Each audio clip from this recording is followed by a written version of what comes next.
Gloire au Seigneur, alléluia. Voilà, donc on va ouvrir la parole de Dieu dans le psaume 51. Psaume 51, ça peut être à peu près à la moitié de la Bible. Psaume 51, voilà, et au verset 12. Psaume 51, voilà, psaume 51, et verset 12. 51, 12.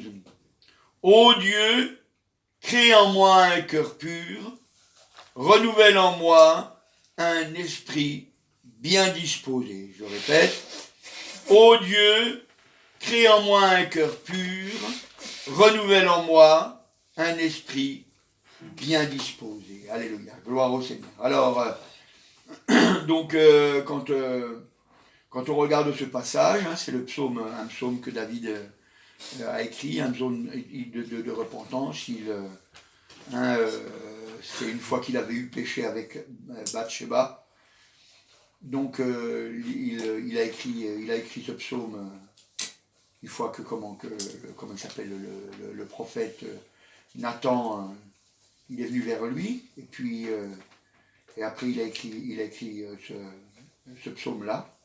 Et il dit, ô Dieu, crée en moi un cœur pur, renouvelle en moi un esprit bien disposé. Mais il dit, crée en moi un cœur pur. Crée en moi un cœur pur.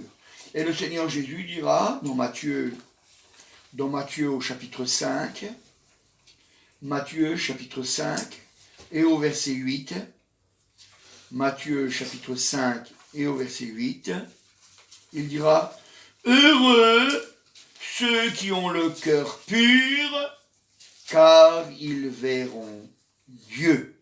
Alléluia. Heureux ceux qui ont le cœur pur, car ils verront Dieu. Alléluia. Gloire au Seigneur. Alors, donc, ça veut dire que pour pouvoir voir Dieu, il faut avoir le cœur pur. Donc, je comprends pourquoi que le psalmiste dit, ô Dieu, crée en moi un cœur pur. Il veut que Dieu soit dans sa vie. Il veut que, alléluia, il y ait un véritable changement dans son cœur. Alléluia. Donc, son cœur n'était pas pur et il le voulait pur. Alléluia. Gloire au Seigneur. Alors, pur, c'est en grec le mot qui est utilisé, excusez-moi pour mon grec, c'est kataros, et puis en latin c'est purus, excusez mon latin aussi, ça veut dire pur, ça veut dire sans tache, sans souillure, propre, net, sans mélange. Sans mélange. Vous savez, c'est important à prendre conscience de cette chose-là. Dieu veut qu'on soit sans tache, sans souillure, qu'on soit propre, qu'on soit net, qu'on soit sans mélange. Qu'on soit sans mélange. Donc, c'est pour ça qu'il est important d'avoir un cœur entier, pur, sans mélange. Alors, vous savez, dans la parole de Dieu, on voit surtout dans l'Ancien Testament qu'il y a beaucoup de lois qui ont été données. On voit beaucoup de lois qui ont été données. Et des fois, quand on regarde les lois dans la parole de Dieu, on a du mal à comprendre certaines lois. On a du mal à comprendre. Par exemple, si on regarde dans le Lévitique, Genèse, Exode, Lévitique, donc voilà, dans le Lévitique, au chapitre 19, alors il n'y a pas que ceux-là, mais je prends ceux-là parce que je trouve qu'elles sont assez intéressantes à regarder, pour qu'on comprenne un petit peu pourquoi Dieu nous demande certaines choses. Dans Lévitique, au chapitre 19, et au verset 19. Au verset 19, il dit, vous observerez mes lois, tu n'accoupleras point des bestiaux de deux espèces différentes, tu n'ensemenceras point ton champ de deux espèces différentes, et tu ne porteras point un vêtement tissé de deux espèces de fils.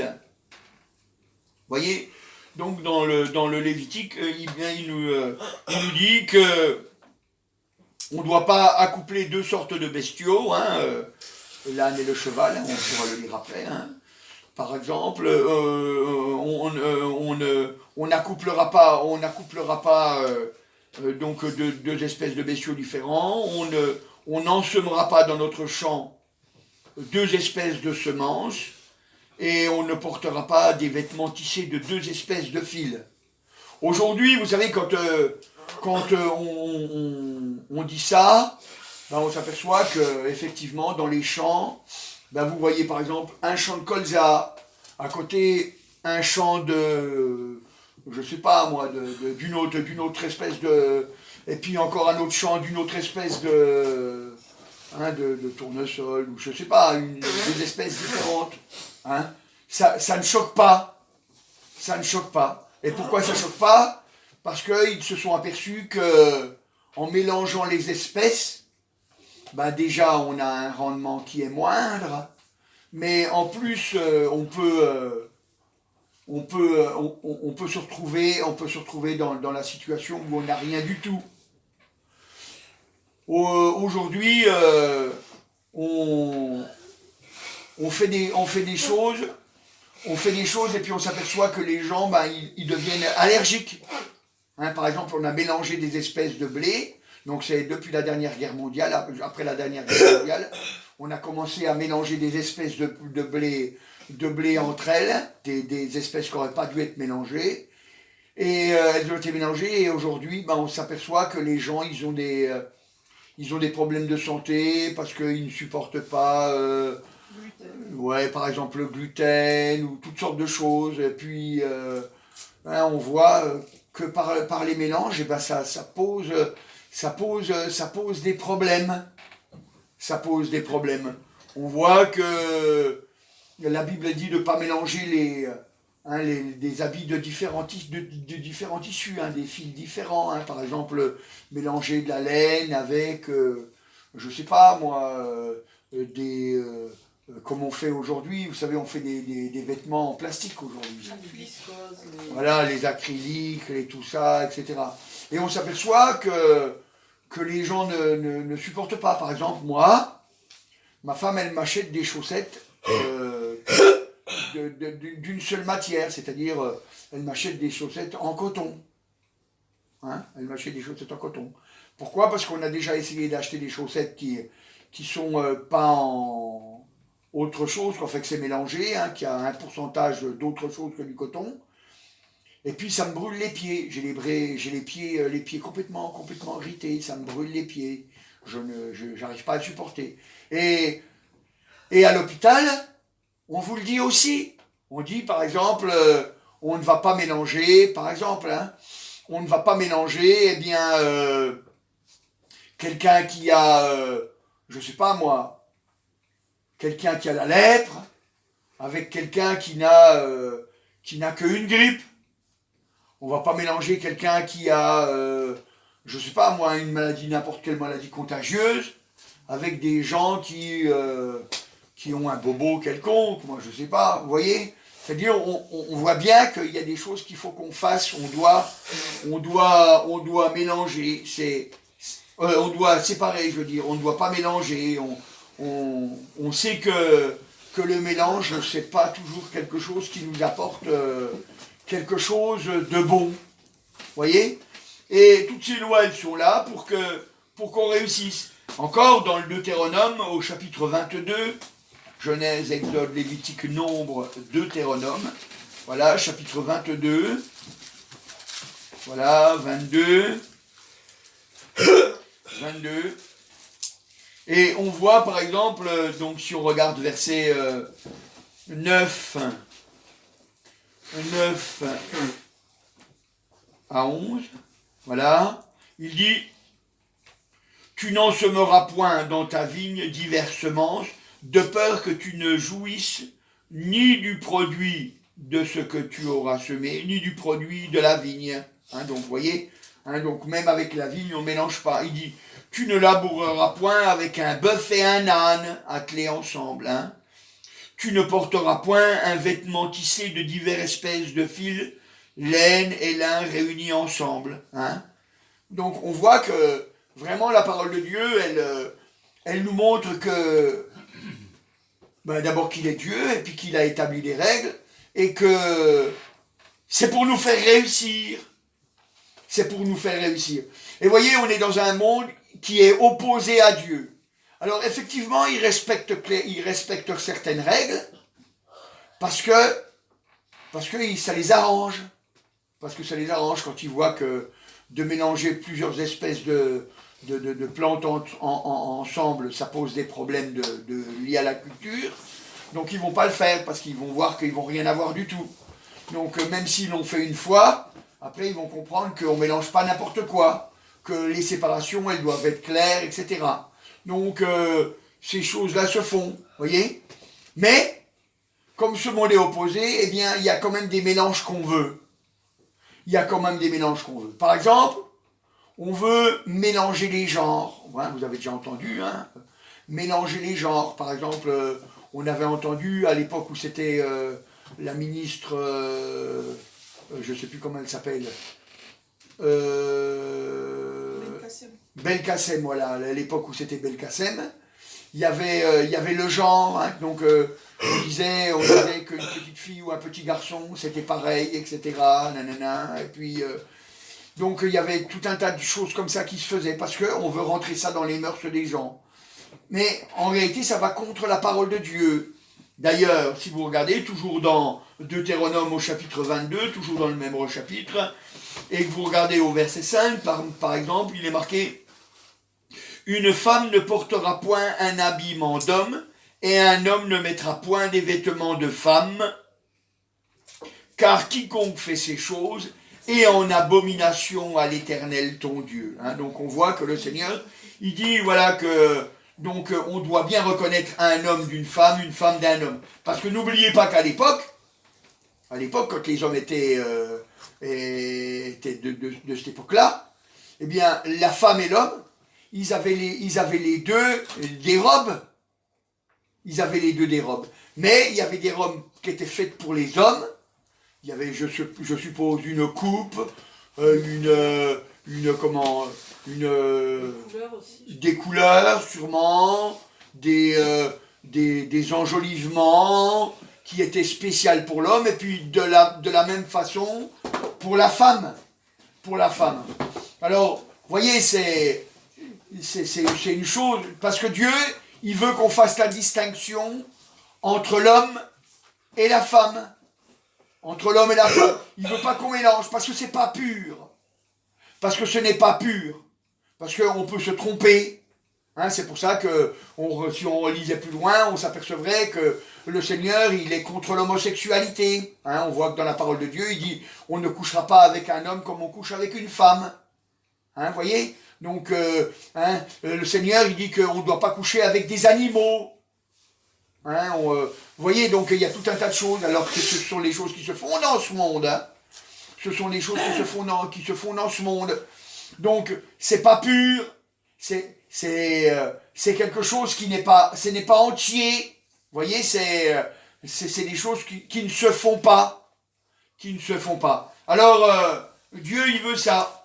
Il veut ça. Donc, je vous ai donné tous ces exemples-là pour que vous compreniez que notre cœur, il doit être entier. Il doit être entier. Notre cœur doit être entier. D'ailleurs, vous verrez, vous ne me verrez pas habillé avec une jupe ou une robe. Hein, parce que maintenant, comme je sais qu'il y a une différence entre une jupe et une robe, comme on reprend tout le temps, parce que pour moi c'était tout robe. Hein, voilà. Donc voilà quoi. Donc si Dieu il veut qu'il y ait une différence, c'est parce qu'il y a une raison. C'est pas parce qu'il y a une raison. C'est parce qu'il veut nous emmener dans son ciel de gloire. Il veut nous emmener dans son ciel de gloire. Et dans son ciel de gloire, eh bien, ce sera comme lui il veut. Ce sera comme lui il veut. Vous voyez, hein, c'est important de le savoir. Et donc, on voit que David, donc il dit, ce qu'on a lu, hein, il dit « Ô Dieu, crée en moi un cœur pur hein, », donc c'est-à-dire un cœur sans mélange. un cœur sans mélange. Il n'y a pas de mélange dans notre cœur. On veut être tout entier à Dieu. On ne veut pas qu'il y ait une partie de notre cœur qui court après le péché et une partie de notre cœur qui court après Dieu. Un cœur sans mélange. D'ailleurs, le Seigneur il dit dans Apocalypse, voilà, au chapitre 3, regardez voir, Apocalypse, chapitre 3, voilà, Apocalypse, chapitre 3, et au verset 20, Apocalypse, chapitre 3, verset 20, et il dit, voici, je me tiens à la porte et je frappe. Si quelqu'un entend ma voix et ouvre la porte, j'entrerai chez lui, je souperai avec lui et lui avec moi. Alléluia. Donc il dit qu'il frappe à la porte. Et si on ouvre, c'est nous qui nous avons décidé d'ouvrir. Donc c'est bien la porte de notre cœur qui frappe. Parce qu'on est une habitation. Donc le Seigneur, il frappe à la porte de notre cœur et si on ouvre, eh bien il soupera avec nous. Mais s'il vient le Seigneur, c'est pour qu'il y ait du nettoyage. Parce que si vous regardiez le verset juste avant, il dit, regardez voir, il dit moi, verset 19, moi je reprends et je châtie tous ceux que j'aime. Et donc du zèle et repens-toi. Vous voyez, puis après il dit, voici je me tiens à la porte, etc.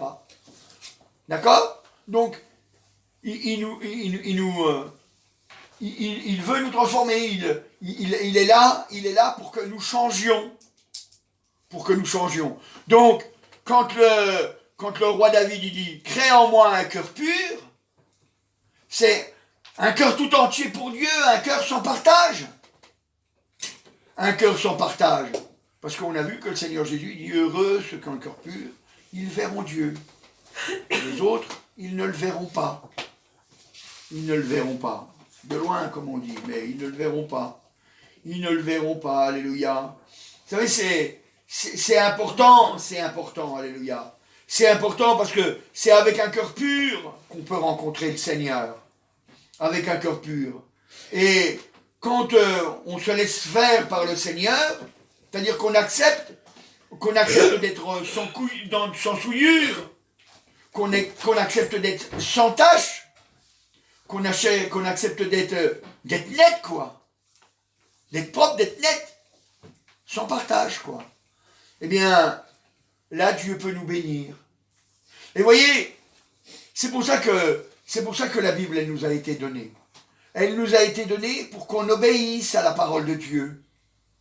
Pour qu'on puisse être béni. Pour qu'on puisse être béni. Vous savez, il n'y a que deux solutions. Soit on va être béni, ou alors soit on est en abomination à Dieu. Vous savez ce que ça veut dire, quelque chose qui est abominable? Par exemple, quand on dit, il a tué des enfants, c'est abominable ce qu'il a fait. Quand on entend dire Hitler, il a tué je ne sais pas combien de millions de personnes, juifs, pas juifs, etc. Mais il a tué des millions de personnes. Peut-être que c'est pas lui qui les a tués à un, mais il les a fait tuer, mais c'est quand même lui qui les a tués. C'est sur ses ordres. Et on dit c'est abominable, c'est une abomination ce qu'il a fait. Vous voyez, c'est quelque chose qui nous répugne. C'est quelque chose qui nous répugne. Et c'est pour ça que nous, on obéit au Seigneur, parce qu'on croit que ce qu'il nous dit, c'est pour notre bien, c'est pour nous faire réussir, c'est pour nous conduire, c'est pour qu'on entre dans le ciel, c'est pour qu'on entre dans le ciel. Et c'est pour ça que, eh bien, on veut ouvrir la porte, on dit Seigneur, rentre dans mon cœur, rentre dans mon cœur. Et la Bible, elle nous dit dans l'évangile de Jean au chapitre 15, évangile de Jean au chapitre 15 et au verset 3, c'est le Seigneur Jésus qui parle à ses disciples. Voilà, évangile de Jean, chapitre 15. Voilà, il va bientôt partir dans la gloire, c'est-à-dire il va bientôt aller souffrir. Voilà, Jean chapitre 15, verset 3, il dit 15, 3. Déjà. Ah voilà. Déjà vous êtes purs à cause de la parole que je vous ai annoncée. Alléluia. Et vous savez, la parole que le Seigneur Jésus a annoncée, c'est une parole sans mélange. C'est sans mélange. Il dit, hein, c'est le Seigneur Jésus qui dit, hein, il dit, si tu ne nais de nouveau, tu ne peux entrer dans le royaume de Dieu. Hein, donc, une nouvelle naissance, c'est on vivait d'une façon avant, maintenant on change, on vit d'une autre façon. C'est-à-dire que maintenant on a accepté, et on a accepté. Et c'est pour ça qu'il nous dit, voilà, je vous ai donné une parole, hein, je vous ai donné une parole qui vous purifie, c'est une parole qui dit, oui, c'est une parole sans mélange. C'est pas mélangé. C'est la parole de Dieu et ce sera vraiment la parole de Dieu parce qu'il n'y a que cette solution-là. Si jamais tu veux marcher avec moi. Et c'est pour ça, vous voyez. C'est pour ça. Alors, vous voyez, c'est vrai, hein, comme je dis, hein, on est dans une époque où les gens, c'est pour ça que je vous ai dit tout à l'heure, on est dans une époque où on veut mélanger les genres. On veut mélanger les genres. On nous dit, oh, ça change rien, Dieu ne regarde pas. Dieu ne regarde pas au physique. Si, Dieu regarde au physique aussi. Dieu regarde au physique, c'est pour ça que la parole de Dieu, elle dit qu'on ne doit pas se tatouer. Hein, vous ne vous mettrez pas, vous ne vous imprimerez pas des images sur le corps. Et même si jamais c'est un texte, c'est une image quand même. C'est une image quand même, hein, parce qu'il y en a, il m'a montré, il m'a dit, ah, moi tu vois, regarde. Et puis c'était du texte, et puis il m'a dit, c'est pas une image. J'ai dit, si c'est une image. Si c'est une image, malgré tout. Malgré tout. Maintenant, c'est une image qui est écrite, parce que le texte, c'est quand même une image. Vous voyez, hein, on peut essayer de trouver tout un tas d'astuces, mais le Seigneur, il ne veut pas. Il ne veut pas. Et c'est pour ça que je dis, on doit tout accepter, quoi. On doit accepter tout ce que le Seigneur, il dit. Hein, il dit aux hommes qu'ils ne doivent pas s'habiller en femme, il faut qu'un homme, il ne s'habille pas en femme. Vous voyez, c'est important. C'est important. Parce que si on ne le fait pas, eh ben on est en abomination devant le Seigneur. Et c'est important de le savoir. Parce que si on veut la bénédiction, il faut qu'on sache où est-ce que ça ne va pas. C'est pour ça que je vous dis toujours, lisez la parole de Dieu. Lisez la Bible. Parce que comme ça, vous le voyez vous-même. Vous le voyez vous-même. Vous savez, des fois, je dis, et je le ferai, je le dis et j'aime le répéter. Vous savez, ce ne sera pas la première fois que vous m'entendrez le dire. Vous l'avez souvent entendu le dire déjà. Vous savez, moi, quand j'annonce l'évangile, je commence à l'annoncer déjà pour moi. Ça veut dire que moi, je vais regarder, je vais lire la Bible, je vais chercher dans la parole de Dieu. Et vous pouvez faire pareil. Vous pouvez vous annoncer vous-même l'évangile en lisant la parole de Dieu. Et puis comme ça, vous saurez ce qu'il y a à faire et ce qu'il n'y a pas à faire. Parce que vous savez, des fois, les gens, ils croient qu'on a fait une prédication spécialement pour eux. Moi, je me rappelle à Sarrebourg, il y avait une sœur, elle est venue me voir, elle m'a dit comme ça, elle m'a dit, oui, mais vous connaissiez les choses de ma vie, c'est pour ça que vous avez dit ça. J'ai dit non, sœur. Non, sœur. C'est pas parce que je connaissais les choses de votre vie que j'ai dit ça à cause de vous. Non, je l'ai dit parce que la parole de Dieu le dit, et je dois tout enseigner dans la Bible. Je n'enseigne pas que ce qui me plaît. Je dis pas ça me plaît, c'est bon, ça je l'enseigne. Ça me plaît pas, ouais, bon, allez, on laisse tomber. L'homme, il n'a pas changé, les temps ont avancé, mais l'homme, il n'a pas changé. Vous savez, aujourd'hui, on entend aussi beaucoup dans les églises, hein, les femmes, elles ne veulent plus porter le foulard. Elles veulent plus porter le foulard. Elles disent, oh, ça c'était avant. C'était avant, mais maintenant, on est dans une époque moderne. Eh bien, vous voyez, pourtant, c'est bien. La Bible dit que c'est à cause des anges. Hein, la Bible dit que la femme doit se couvrir la tête, c'est à cause des anges. Et c'est aussi à cause de l'autorité dont elle dépend. Vous voyez, hein, il y a plusieurs raisons. Et même si nous, on ne le comprend pas, ben on doit accepter. On doit l'accepter, la parole de Dieu. Et c'est comme ça qu'on grandit. C'est comme ça qu'on grandit. Parce qu'autrement, on a un cœur partagé. Et vous savez, quand on a un cœur partagé, eh ben ça finit toujours mal. Moi, je ne sais pas, imaginez-vous voir, moi, je ne sais pas, moi. Je dirais à ma femme, tiens, ma chérie, voilà, j'ai un cœur partagé, je t'aime, et puis j'aime une autre femme. Tu serais contente, toi? Non. Ah ben, elle ne serait pas contente, vous voyez. Elle ne serait pas contente. Et vous? Est-ce que est-ce que vous seriez content? Moi, je sais pas. Moi, ma femme, elle me dirait, ben, tu écoutes, mon chéri, j'ai un cœur partagé, je t'aime, et puis j'aime un autre homme. Vous croyez que ça me ferait plaisir? Ben non, hein. Je la veux tout entière pour moi, et elle me veut tout entière, tout entier pour elle. Eh ben, le Seigneur, c'est pareil. Le Seigneur, il dit qu'il est un Dieu jaloux. Il dit qu'il est un Dieu jaloux. Il nous veut tout entier. Et s'il a pris la peine de nous donner la parole de Dieu et de nous donner des lois de temps, c'est pas pour nous commander, contrairement à ce que les gens y croient.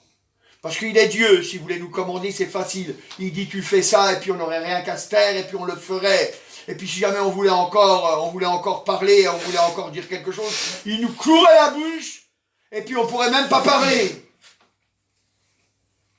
Mais c'est pas ça. Il a dit qu'il nous aime. Donc s'il le dit, c'est pour notre bien. C'est parce qu'il y a quelque chose que nous, on ne voit peut-être pas, qu'on ne comprend peut-être pas, mais il faut faire ce qu'il a dit. Et c'est comme ça qu'on a un cœur entier. On dit, moi, je crois ce que le Seigneur, il a dit. Je veux le faire, je veux obéir. Je veux le faire, je veux obéir. Et vous savez, je ne vous cache pas qu'à partir du moment où vous allez vouloir obéir à Dieu, eh bien, il va y avoir de l'opposition. Il va y avoir de l'opposition, oui, il va y avoir de l'opposition. Soit on va se moquer de vous, soit on va dire toutes sortes de choses contre vous et contre l'Église pour vous décourager. Parce que l'ennemi de notre âme, il veut qu'on meure. Il veut qu'on meure. Mais nous, on doit garder un cœur pur. Crée en moi un cœur pur, un esprit bien disposé, alléluia, afin de réussir, afin de voir Dieu, alléluia. Vous savez, la Bible elle nous dit dans l'évangile de Jean au chapitre 17, évangile de Jean, chapitre 17, et au verset 3, 17.3, il est marqué « Or, la vie éternelle, c'est qu'ils te connaissent, toi, le seul vrai Dieu, et celui que tu as envoyé, Jésus-Christ. » Alléluia, gloire au Seigneur. Donc, la vie éternelle, c'est de connaître Dieu. C'est de connaître Dieu et de connaître Jésus. Alléluia. C'est ça la vie éternelle. C'est-à-dire que, dès que vous vous mettez à connaître Dieu, ben vous savez que vous avez la vie éternelle. Vous savez que vous avez la vie éternelle. Vous allez avoir la vie éternelle heureux. Parce que c'est ça qui est important. Parce que vous savez, les autres aussi ils auront la vie éternelle. Mais dans la souffrance éternelle, ils pleureront, ils se lamenteront, ils crieront, jour et nuit, ils seront tourmentés. Jour et nuit, au siècle des siècles, ça ne s'arrêtera pas. Et ça ne fait pas plaisir de dire ça. Mais on est obligé de le dire parce que c'est la parole de Dieu. Parce que c'est la parole de Dieu. Hier, il y a un homme, il est venu me voir, il est venu me voir, et je lui ai dit, ah mais c'est vrai, s'il n'y avait pas d'enfer, mais je m'embêterais même pas à annoncer la parole de Dieu. Puisque les gens seraient anéantis, comme disent les témoins de Jéhovah. Alors, ça ne serait pas important. Ça ne serait pas important, ils ne vont pas souffrir. Mais la parole de Dieu, elle ne nous dit pas ça. Elle nous dit que ceux qui ne seront pas avec lui, ceux qui ne verront pas Dieu, eh bien, ils vont souffrir éternellement. Alors, c'est pas amusant. Alors, on a envie de sauver nos familles, on a envie de sauver ceux qui nous sont proches. Et même nos ennemis. Parce que ça nous apprend à pardonner. Vous voyez, hein, c'est vrai, comme quand on dit pardonner nos ennemis, hein, c'est pareil. Prier pour nos ennemis, prier pour ceux qui nous font du mal, c'est pas facile. Hein, c'est pas facile. C'est sûr que quand quelqu'un nous fait du mal, on pourrait dire, bon, ça, j'en parle pas, ce verset-là, je le supprime. Je vais le rayer de ma Bible, comme ça, je ne le connaîtrai plus. Mais est-ce que vous croyez que Dieu, ça va lui plaire? Ben non. Ça va pas lui plaire, il va dire, je peux pas te prendre. Si tu veux pas obéir à ma parole, tu seras jamais heureux avec moi dans le ciel. Parce que moi, les ordres que je te donne sur la terre, c'est des ordres qui vont être éternels. C'est pour que tu réussisses pour l'éternité. Alors c'est pour ça qu'on accepte la parole de Dieu. Un cœur pur, un cœur droit, un cœur sans mélange. Un cœur sans mélange. Alléluia. Vous savez, il faut résister pour ne pas se mélanger. Pour ne pas se mélanger. Et c'est vrai, je reconnais, et j'insiste, je reconnais que quand c'est des règles, quand c'est des lois qui ne nous plaisent pas, des règles, des lois où on ne comprend pas, ben on n'a pas envie de les appliquer. Mais pourtant, c'est la parole de Dieu. La règle nous a été donnée, alléluia. Dans 1 Timothée, regardez voir, 1 Timothée au chapitre 1, 1 Timothée, chapitre 1, voilà. Philippiens, Colossiens, 1 de Thessaloniciens, 1 de Timothée, non, 1 Timothée, au chapitre 1, 1 Timothée, chapitre 1, et au verset 5, il est marqué le but de la recommandation, ou dans certaines versions de Bible, bien marqué, donc dans les vieilles Bibles, bien marqué, le but de ce commandement, le but du commandement, c'est un amour venant d'un cœur pur, alléluia, une bonne conscience et d'une foi sincère, alléluia. Il dit, le but du commandement, c'est une charité venant d'un cœur pur, d'une bonne conscience et d'une foi sincère, alléluia. Et vous savez, quand vous obéissez à la parole de Dieu, eh bien vous apercevez que vous avez une paix dans votre cœur. Parce que vous savez, eh bien, que vous êtes en accord avec Dieu. Vous savez que vous êtes en accord avec Dieu. Et quand on sait qu'on est en accord avec Dieu, eh bien on a la paix. On a la paix. Vous voyez? C'est important de le savoir. Vous savez, c'est pas simplement dire « Seigneur, j'ai péché, je te demande pardon, puis maintenant je fais ce que je veux. » C'est « Seigneur, j'ai péché, je te demande pardon, je ne veux plus recommencer. Je ne veux plus recommencer, maintenant je veux obéir. Je crois que ta parole est la vérité, je veux obéir. Et si malencontreusement, à cause de la méchanceté de notre cœur, à cause de notre imbécilité ou je ne sais quoi encore, on se laisse avoir et puis on tombe dans le piège, on revient et on supplie, on dit Seigneur, pardon, pardon, j'ai dit que je voulais plus recommencer, j'ai recommencé, Seigneur, il faut que tu changes mon cœur, il faut vraiment que tu me transformes parce que je n'y arrive pas, j'aime tellement le mal que je n'y arrive pas, Seigneur, c'est pour ça que je viens à toi, pour que, en venant à toi, je puisse être transformé, un cœur pur. C'est pour ça qu'il y a les commandements. C'est pour ça qu'il y a les commandements. C'est la parole de Dieu qui nous le dit. La parole de Dieu, elle s'éclaire par elle-même. Pour qu'on sache. Vous savez, hein, je le répète, on est en train de choisir notre éternité. Et on ne peut pas choisir pour les autres et les autres ne peuvent pas choisir pour nous. Vous savez, hein, des fois les gens y croient, qu'ils disent comme ça, ils disent « Ah, je vais prier pour un tel et puis il va se convertir. » Moi je veux bien, c'est bien de prier pour un tel. Le problème, c'est que le un tel, il faudra qu'il fasse son choix. Parce que vous savez, si jamais c'était vrai, qu'il suffit de prier pour les gens pour qu'ils se convertissent, ben ça voudrait dire que Jésus n'a pas assez prié. Hein. C'est ça que ça veut dire. Hein. Il n'a pas assez prié. Mais ce n'est pas le cas. Hein. La Bible a dit que Jésus, il passait même des nuits blanches à prier pour son peuple, des nuits blanches à prier pour les disciples. C'était terrible. Hein, il a fait des jeûnes répétés, il a lutté, parce que c'était nécessaire, mais il a tenu bon, mais ça ne sauve pas les gens qui ne veulent pas. On a lu tout à l'heure que quand il frappe à la porte, on doit ouvrir pour que le nettoyage puisse se faire dans nos vies, alléluia. Donc c'est pour ça que le but d'un commandement, c'est la charité venant d'un cœur pur, alléluia. Hein, c'est le but du commandement, c'est avoir une bonne conscience, hein, une foi sincère. C'est vraiment pour la réussite. Pour la réussite, alléluia, gloire au Seigneur. C'est important, vous savez, c'est important. On doit savoir ces choses-là, alléluia. Hein.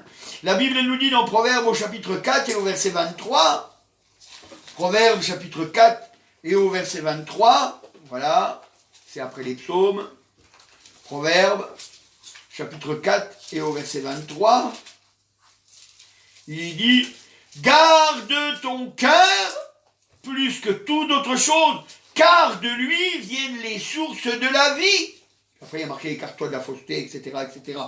Hein. Mais on voit au début, il dit « Garde ton cœur plus que toute autre chose. » Vous voyez, on doit garder notre cœur plus que notre porte-monnaie. Hein, vous savez, il y en a qui disent « Moi, je crois qu'à mon porte-monnaie. » Alors ils gardent leur porte-monnaie. Et puis après ils sont malheureux. Ils sont malheureux. Parce qu'ils trouvent que la vie est chère. Bah oui, la vie est chère. Puis alors, qu'est-ce que je dois faire? Est-ce que je dois me flageller parce que la vie elle est chère? J'y peux rien, c'est comme ça. C'est comme ça, je vais faire avec. J'ai confiance que Dieu il va me conduire. Et ça, c'est la parole de Dieu qui dit qu'il ne nous laissera pas, il ne nous laissera pas mendier notre pain. Donc je sais que j'aurai pas à mendier mon pain. Hein? Il dit qu'on doit chercher premièrement le royaume et la justice de Dieu, et que toutes ces choses, hein, toutes les choses que les païens recherchent, hein, le manger, le boire, le vêtement, tout ça, hein, il dit qu'il nous le donnera par-dessus. C'est en plus, mais on doit rechercher premièrement le royaume et la justice de Dieu. Vous voyez, c'est important. C'est important. Alors on garde dans notre cœur, garde ton cœur. On garde dans notre cœur, on dit non, je veux garder la parole de Dieu dans mon cœur. Ça c'est un péché, je veux pas le faire. Ça c'est une bonne chose, je veux le faire. Vous voyez, ça nous fait faire un choix, ça nous fait faire un tri. Hein, c'est sans compromis. C'est sans compromis. Sans mélange. Sans mélange. Vous voyez, c'est important de le savoir. Hein. C'est important de le savoir. Parce qu'autrement, comment on fait pour y arriver? Comment on fait pour y arriver? Alléluia. La Bible, elle nous dit aussi, dans Apocalypse au chapitre 3, Apocalypse, chapitre 3, regardez voir. Apocalypse, chapitre 3, voilà. Et au verset 16,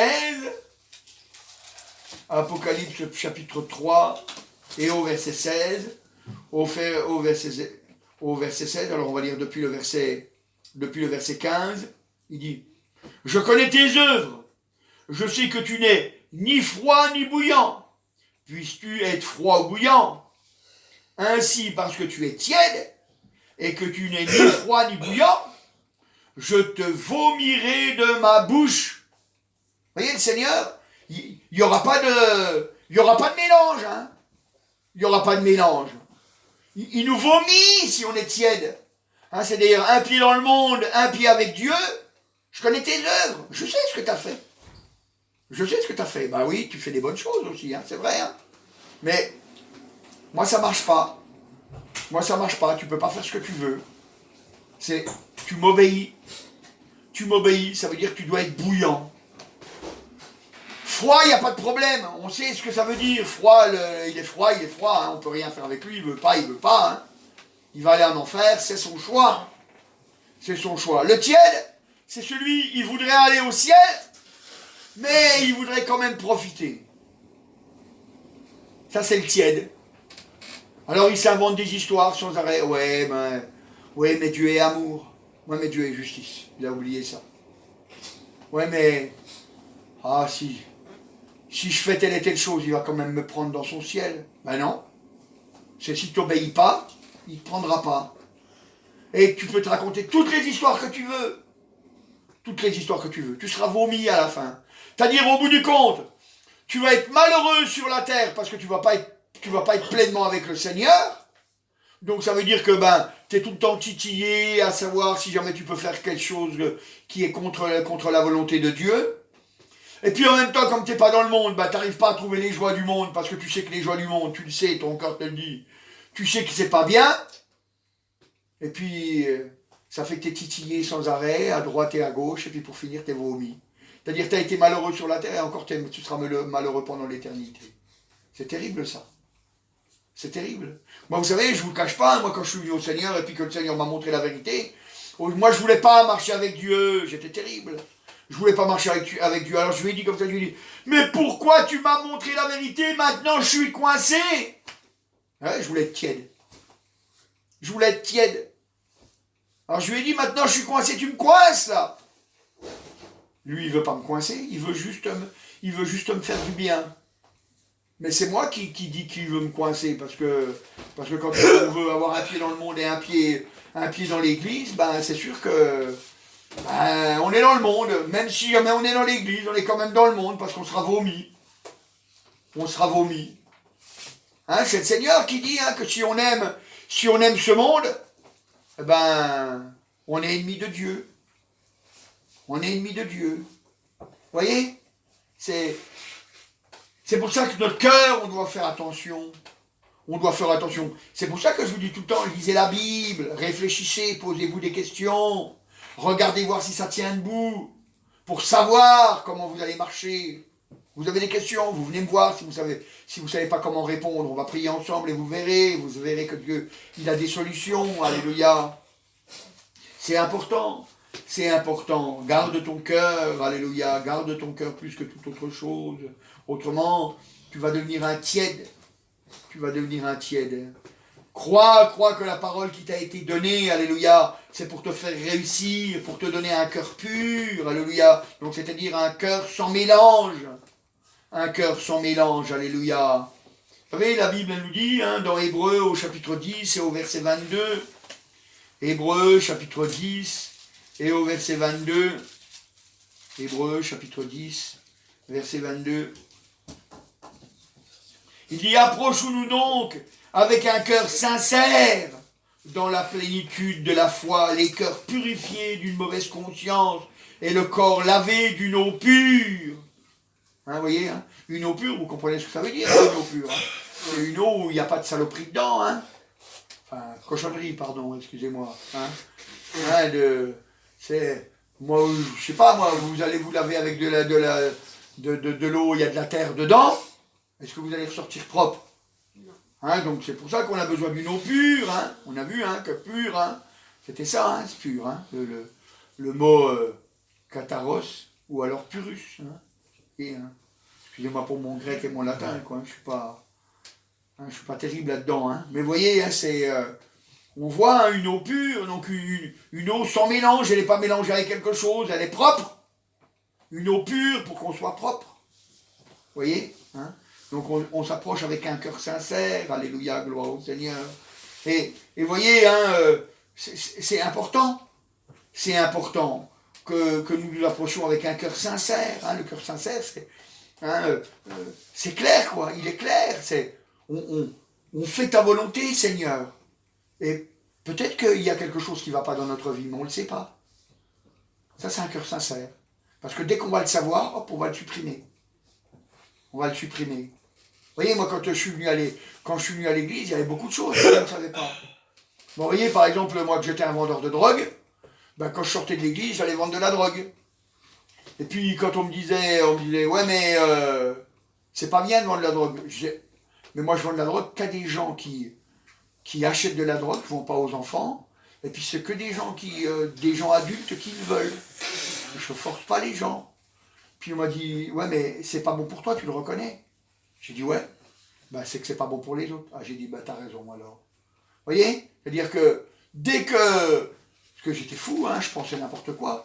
Dès que j'ai vu la vérité, j'ai dit, je tranche, je coupe, j'enlève ce qui ne va pas. J'enlève ce qui ne va pas. On vient avec un cœur sincère. On est sincère devant Dieu. On est sincère devant Dieu. On est lavé avec une eau pure. Et l'eau pure, c'est Jésus. C'est Jésus l'eau pure. C'est la parole l'eau pure. Alléluia. Vous voyez, c'est l'eau vive.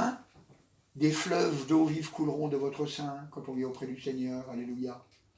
C'est ça la vérité. C'est ça la vérité. Et c'est pour ça que ce matin, on doit regarder, alléluia, pour que notre cœur soit lavé, qu'on n'ait pas une mauvaise conscience, alléluia. Et à ce moment-là, bien, notre vie, elle va véritablement changer. Et ce matin, c'est ce que je voudrais que tu prennes à cœur. Je voudrais que tu prennes à cœur de vivre sans tache, sans souillure.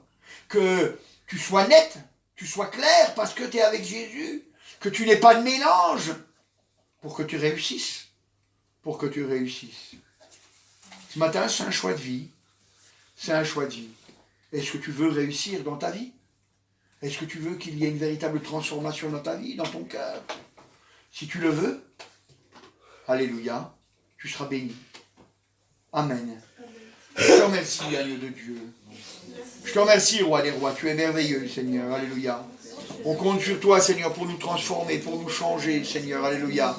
C'est vrai, on vient à toi, Seigneur. Alléluia. On veut lâcher ce qui ne te plaît pas, Seigneur. Alléluia. Et on veut se tourner vers toi, Seigneur Dieu. Alléluia. parce que tu es véritablement celui qui transforme les vies, qui change les cœurs, Seigneur, alléluia. C'est toi qui nous donnes la vie, Seigneur. Merci, agneau de Dieu, alléluia.